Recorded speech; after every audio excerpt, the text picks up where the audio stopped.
Drama జూనియర్స్లో Aira స్కిట్తో రీసెంట్గా చాలా popular అయిన మెగాస్టార్ గారి డైలాగు కానీ అలాగే వెంకటేష్ గారు బాలయ్య బాబు గారు ఏంటి ఎలా వచ్చింది అది? పుట్టినడు డ్రామా జూనియర్స్ జరుగుతున్న గుండి ఇలాంటి వాయిస్ సపోర్ట్ కావాలన్నా కానీ ఆ స్కిట్లో ఒక మిమిక్రీ అవసరమైనా కానీ జీ తెలుగు నుండి లక్ష్మీ సుధా గారు ఫోన్ చేయటం, వాళ్ళ టీం నన్ను సంప్రదించడం, ఒకవేళ స్కిట్లు కానీ ఏమైనా ఉంటే నేను అక్కడికి యాక్ట్ చేయటం, లేకపోతే నాకు స్క్రిప్ట్ పంపిస్తారు, ఈ స్టూడియోలో కూర్చొని చేసి వాళ్ళకి పంపిస్తూ ఉంటాను.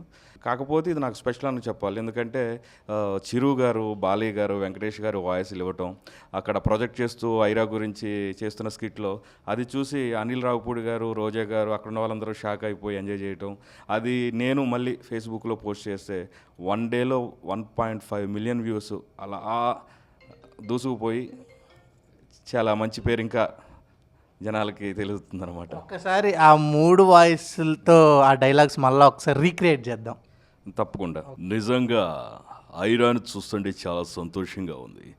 ఐరా కూరగాయలు తిన్నప్పుడు నేను ఎంతో జలసాగా హాయిగా ఉన్నాను. ఐరా అమ్మిన బంగాళదుంపలు తినటం వల్ల నేను బలంగా తయారయ్యాను. వంకాయలు తినడం వల్ల వండర్స్ క్రియేట్ చేస్తున్నాను. ఐరా చిన్న చిక్కుడుకాయలు తినటం వల్ల నేను చిన్న పిల్లోళ్ళ చెంగుమని డ్యాన్స్ వేస్తున్నాను. చూడండి తమ్ముడు, ఐరా దగ్గర కూరగాయలు కొనండి ముగ్గురు, ఆ ముగ్గురు ఇంకో ముగ్గురు కొనమని చెప్పండి.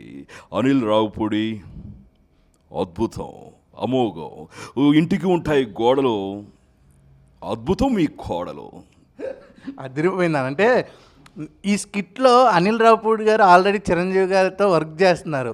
నిజంగా ఆయనే షాక్ అయ్యారంట, ఇదేంటి నాకు చెప్పలేదే వర్క్ చేస్తుంది ఇలా చెప్పానని చెప్పి ఆయనే షాక్ అయ్యారంట.